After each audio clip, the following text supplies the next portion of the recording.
In my opinion, Final Fantasy is the Star Wars of video games. You could also say that Star Wars is the Star Wars of video games. But Final Fantasy has a long, rich legacy of games filled with ups and downs, main series, spin-offs, beloved characters, and stories. The series has long been known for stunning visuals and music that moves the emotions. It is the flagship of Square Enix. But let's take all of that away. Let's go back to 1990 USA. No Cloud, no Squall, no Lightning, Zidane, or Eorzea. This is the first time Final Fantasy has been introduced. No one has heard of it, although gamers may have been familiar with Dragon Warrior, released the year before. As a young man back then, I was not interested in turn-based combat. I thought it was boring. I didn't want to give my characters commands and then watch them fight. I wanted to see my hero swing his sword with the press of a button. But Grandma loved Dragon Warrior, so when Final Fantasy came out, she was excited to play it. And that's how I got to watch a little bit of it.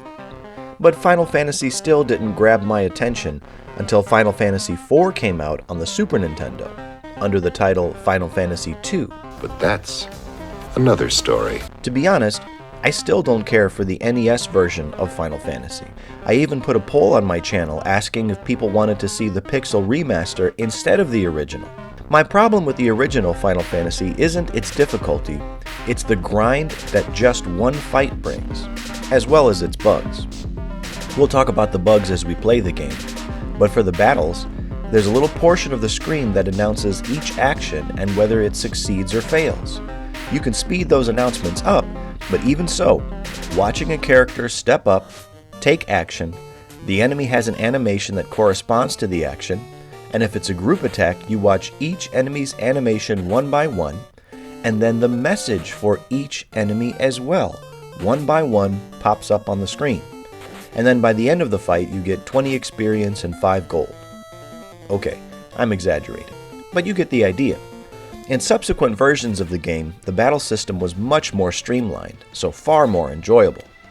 But that begs the question, why did the original Final Fantasy do so well if it was such a grind? We have to understand the video game scene when it was released, and to put it more accurately, the RPG scene as well. By the time Final Fantasy was released, tabletop RPGs like Dungeons & Dragons were well established. In Dungeons & Dragons, players make their own characters who go on adventures. In certain situations, the player will take an action, and they will roll dice to see if the action is successful or how powerful it is. Dragon Warrior and Final Fantasy brought that same idea to video games, and they did it well. In Final Fantasy, you have a choice of characters, and in battle, when you take actions, the game rolls the dice for you. In this way, Final Fantasy was less of a grind than rolling the dice and doing the math yourself.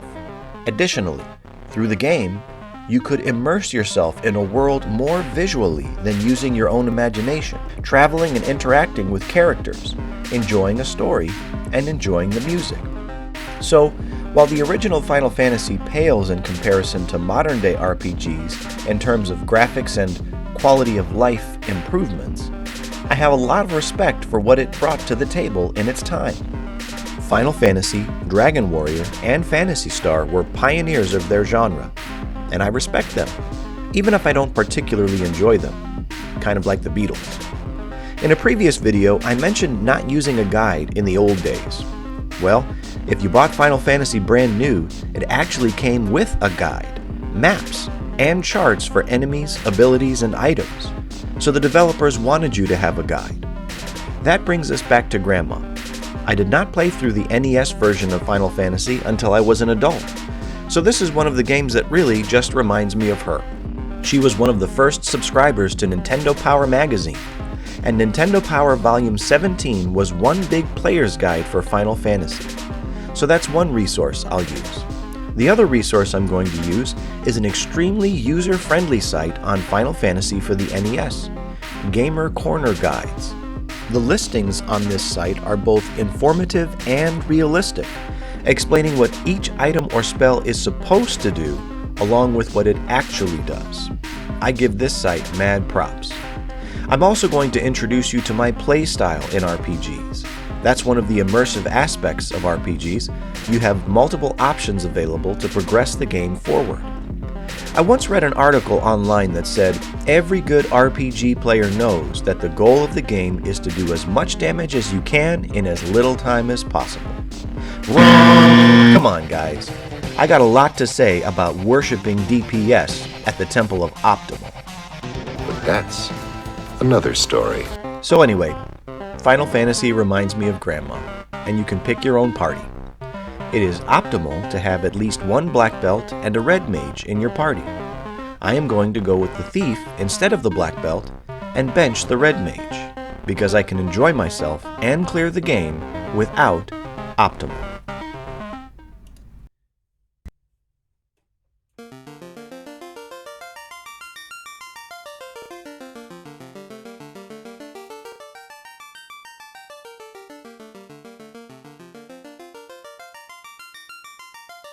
The classic prelude. And this is the only story that we get from the developers, really. The instruction book that comes with the game is majorly a guide. It doesn't really give you much story, but the Nintendo Power Guide does give a little bit more story, so we'll be checking that out. I like to increase the respawn rate to 5. It maxes out at 8, so your battle messages move way too fast to read. And as we pick the characters, I recommend going to that Gamer Corner Guide's website, but I am posting the quick card that's on the website for the ones that I'm going to use. But again, if you want to look at each character's growth and development in depth, use that Gamer Corner's website. You're also going to notice a lot of elements that get started in this game and are repeated throughout the franchise. I'll point them out as we see them and as I recognize them. There might even be more that I don't recognize. But every one of these classes that you can pick at the beginning, 6 classes total, are repeated throughout the series. As the game begins, let's take a look at our stats to understand them. Under each character's name is their current level, and then their minimum and maximum hit points. When the number on the left reaches 0, the character falls in battle. Mages have extra numbers listed under Magic. These numbers are how many uses they have of each level. As they level up, so does how many uses they have. Here is the fighter's starting stats, and everyone else's for that matter. These stats will increase as you level up and as you gain better and better equipment. Here is a breakdown of what each stat means. Strength affects your damage. You get 1 point of damage for every 2 points of strength. Equipping weapons will also increase your damage. Agility will affect your evade percentage. Basically, everyone has 48% evade, and then your agility gets added to that 48%. Equipment will also affect your evade, but most of the time it will decrease it. Intelligence is bugged and does nothing. Vitality increases how much hit points you will gain on your next level up, but at certain levels, each character gains a bonus of 20 to 25 hit points on top of their normal level. Each level bonus is different for every character. Luck is supposed to determine whether you're successful running from battles, but the process is bugged, so luck doesn't quite work as it should. Hit percentage affects whether you will hit or miss an enemy. It will also affect how many times you hit an enemy in one attack. Equipping weapons will increase hit percentage, and each character will gain a set number of hit percentage every time they level up. When you attack an enemy, or when an enemy attacks you, the game compares the attacker's hit percentage to the target's evade percentage, and then the game rolls the dice to determine whether the attack hits or misses. Absorb is defense against physical attacks. You can improve that as you level up and with armor. Finally, there is a hidden stat in Final Fantasy, Magic Defense, and it grows at a certain number for each character with every level up. So there are your definitions to everyone's stats. It's an oversimplification of events, but yes. Now let's talk about battle formation. Press select to enter the battle formation menu. Here you can rearrange your party with the top character being the party leader. The party leader is the one who will be shown while walking around the world. But battle formation is more than just deciding who is displayed while walking around and who you pair up as a couple. The top member, the party leader, has a 50% chance of getting targeted by an enemy attack. The second slot has a 25% chance of being targeted, and the third and fourth slots each have about a 12% chance. So make sure your character with the best defense is at the top, and your second best defensive character is at the second spot. There is more detail to the game's mechanics, but I'm a learn-as-you-go kind of person, so let's get started. In the kingdom of Corneria, as in all the free world, evil spread from day to day.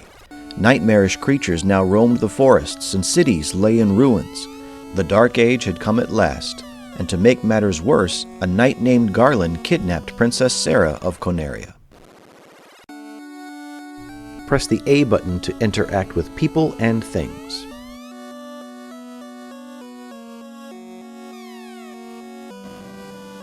Now, as with any good RPG, if you talk to people, they will give you clues on what your next objective is or where it is located.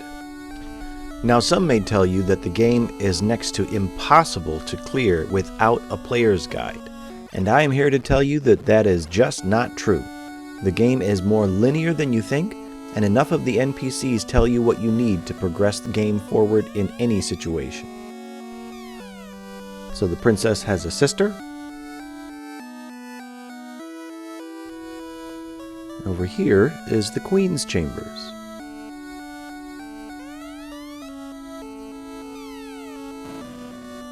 Well, the door wasn't locked. Princess Sarah. Such a nice name. Corneria Town was once called the Dream City. That was before the darkness and the rot began spreading upon the earth. In those golden days, 4 orbs of power controlled the 4 elements of wind, fire, water, and earth. But then the light drained from the orbs and the balance was destroyed. As shadows lengthened and the ground shook with tremors, Lucan the prophet announced that 4 heroes would appear in time to grapple with this new evil. The Light Warriors, he named them, and then he departed to join the Circle of Sages at Crescent Lake. There are 6 different types of weapons. 5 of them are displayed here: staves, knives, nunchucks, swords, and hammers. Axes are the 6th. We have enough starting money to purchase 1 for each character. Omaru can equip staffs and knives, but even though the small knife has more attack, I'm going to give him the staff because it has a higher hit percentage, which means he will not miss when he attacks as often. But you may like to give him the knife anyway. This is just my preference. Nunchucks are for black belts, so we won't be using them this playthrough. One of the unique things about the first Final Fantasy compared to later versions is that each character is given the equipment in their own personal inventory once you buy it, and then from there you go to the menu to equip it. And finally, the hammer is actually for the white mage and gives her a little bit more attack than you may expect for the beginning of the game.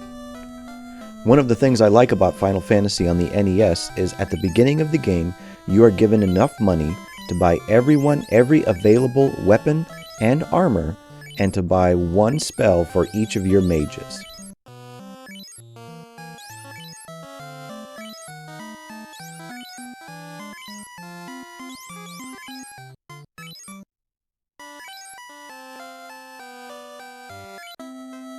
Now as we go to get our black and white abilities, we have $200. Each ability costs $100 apiece. There are 4 available, but you can only hold 3. Now you'll notice that you buy your black and white abilities in reverse order from how you buy your equipment. You pick who is going to learn the spell first, and I assume this is to prevent you from accidentally buying a black mage ability for your white mage, because you cannot exchange abilities between the two. You also cannot unlearn abilities, so this is a permanent decision when you purchase. So you have to decide which one you won't buy. I'm going to make this an easy decision for you. Lock is bugged for the black mages and does nothing. For the white abilities, I like to take the top 3 and leave the bottom one out. The bottom one is handy because it increases the caster's evasion. However, you can only cast it on the caster and not on other members of the party. Fog you can cast on anyone, and it increases your absorb.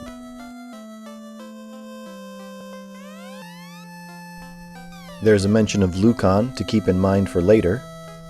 Now in later Final Fantasies, they sold an item you could use to raise someone if they fall in battle, but in this game, at least at the beginning, you have to go to these clinics to raise someone who falls in battle. In this game, there are only 6 consumables. 3 of them are displayed here. Heal will restore your hit points, Pure will cure you of poison, and the Tent will restore a little bit of hit points, 30 points per character, and allow you to save your game out in the field. Here's something to take note of for later.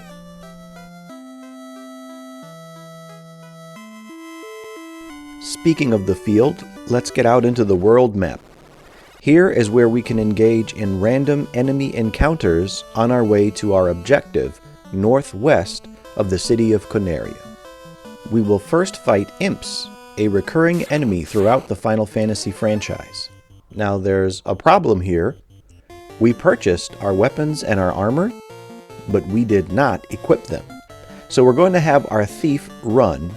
Basically, whoever is in the second slot has the best chance of running. And with a thief, you will run almost every time.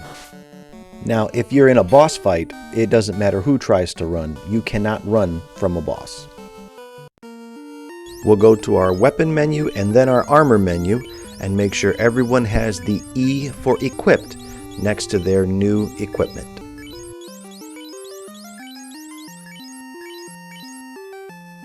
Now we are ready to face whatever comes our way in this lower level area of the map. As the battle begins, you have fight, magic, drink, item, and run. We've already utilized run. We're going to have everyone fight so that we don't waste our limited magic abilities.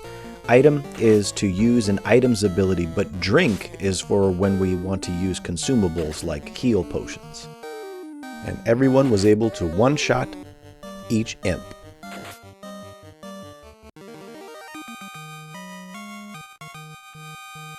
The classic victory song. Been here since the beginning. Here are the enemies that you will encounter in this area. The Mad Pony and the Grey Wolf will give you trouble. The Mad Pony can hit you multiple times in one attack, and the Grey Wolf has high evasion and high hit points, and a strong attack. If you wanted to, you can stay at one spot around Coneria and get in fights with imps after imps and level up enough so that the rest of your quest doesn't really present a challenge to you. But instead, I recommend, and the way I'm going to demonstrate this walkthrough, is working our way towards our objective in order to interact with the enemies at a more comparable level. That way we can see the enemies' variations between the two. Because if you get too strong, you won't be able to tell the difference between a wolf or a gray wolf. You won't notice the higher evasion of the gray wolf and the stronger attack. And it just helps us to appreciate what the developers put into this game if we don't power level. It might mean stopping halfway towards our next quest objective and going back to town to recharge because the enemies were too strong or we ran out of resources, but we'll still be gaining levels, right? And I like that more. I find that more engaging than just moving around in circles and building levels. Let's move towards progress and then gain levels along the way, even if we have to backtrack. I find that to be more immersive. So that's going to be the style of the walkthrough.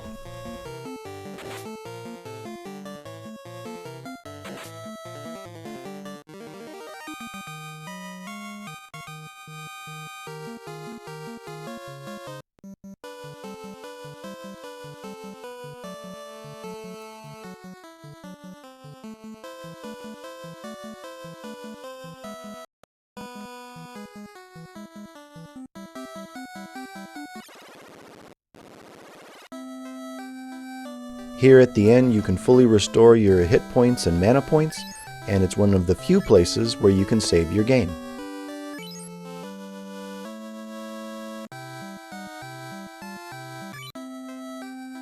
Now, unless we see something significant in a random encounter, I'm going to be skipping the random encounters in this video and in the following walkthrough just to streamline things, although the next upcoming battle is significant. For two reasons. It is the Mad Pony, who is the most difficult enemy out in the field at this point in the game, and once we defeat it, we will level up for the first time ever. Here's a look at our black and white abilities as well.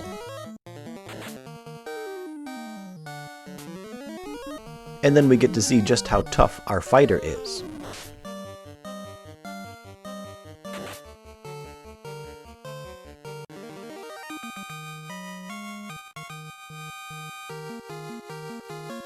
Notice the increase in stats. And let's say I saved my game before this fight. Certain stats increase randomly. So if I reset the game to my save point and did the fight again, I would see different stats. So the option is there to really optimize your team by resetting and saving each level up until you get the stats that you want.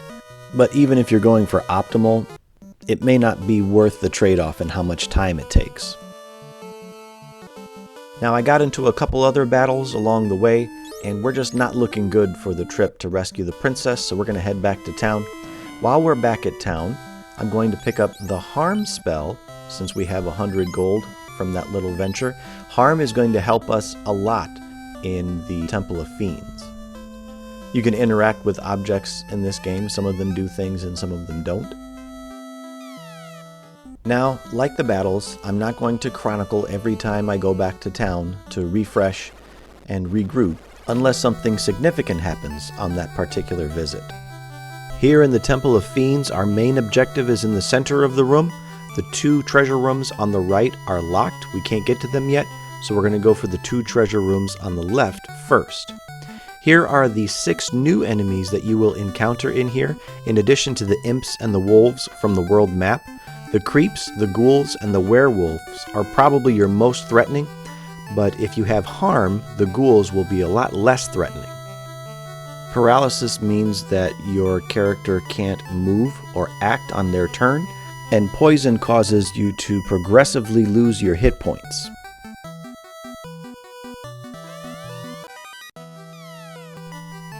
The cap is equipable by anybody, and I'm going to give it to my white mage.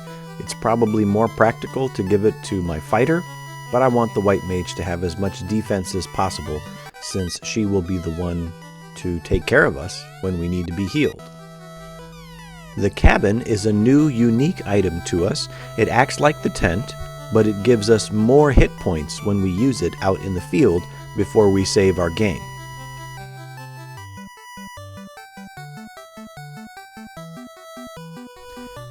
I'm doing one quick check of everyone's hit points before the battle begins.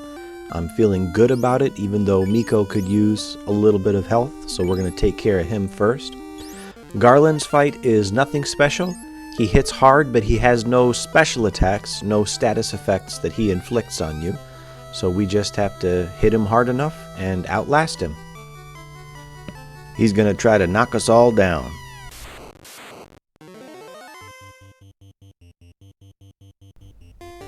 After we finish this fight and we talk to Princess Sarah, we get sent back to Castle Cornelia. So just give him everything you got, because we won't need anything for the return trip.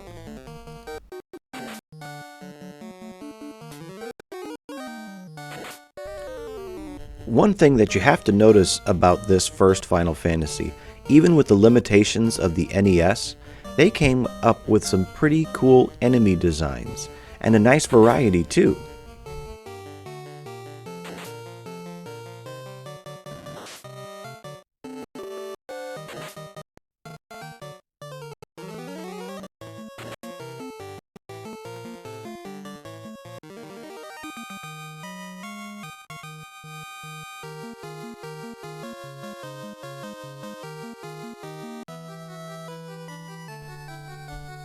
You can interact with the bats if you want. Once the bat is finally out of our way, we can rescue Princess Sarah.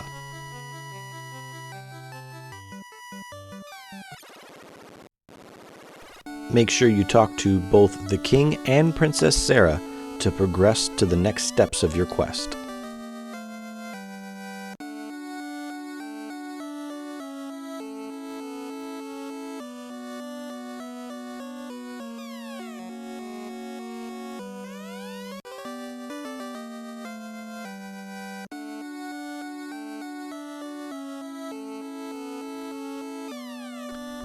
Now we want to remember those locked treasure rooms in the Temple of Fiends. There's also a couple of locked doors here in the castle, up above where the older man is. Let us congratulate the relatives of Princess Sarah on her safe return home. And then let's go check out those treasure rooms.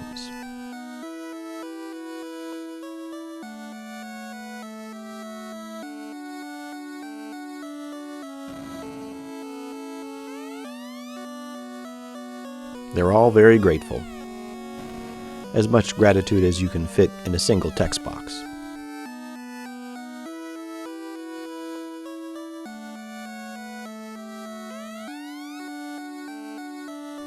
There's something to keep in mind about the gift from Princess Sarah. I'm not going to make a note of that on the screen because, spoiler alert, we don't use it until almost the end of the game. Now we move around to the back of the castle. Final Fantasy IV contains a lot of this wandering around the castle edge to see what you can get to see what kind of treasure you can find.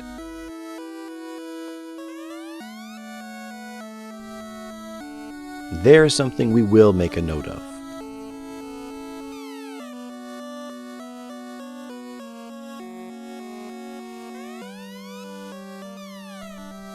Now before we head out over that new bridge, we're going to head back to town and see what new information we can glean about where our next step should be. We also have enough money now to finish buying our black and white abilities before we head out. There's something to take note of. We're going to go there next to see Matoya. We're also going to take our leftover money and buy a Pure in case we get poisoned along the way. And then head to the inn one more time.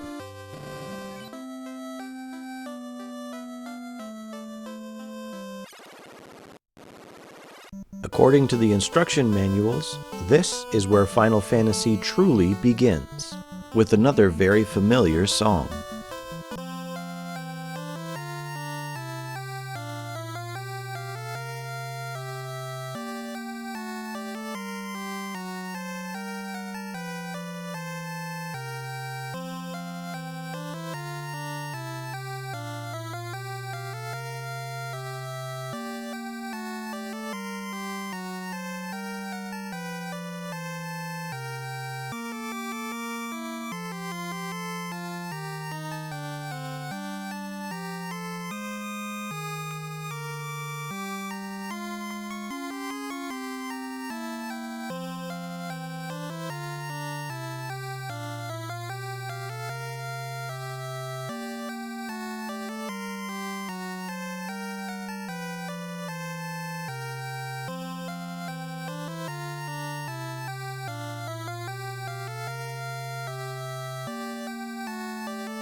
Wait till they get a load of me.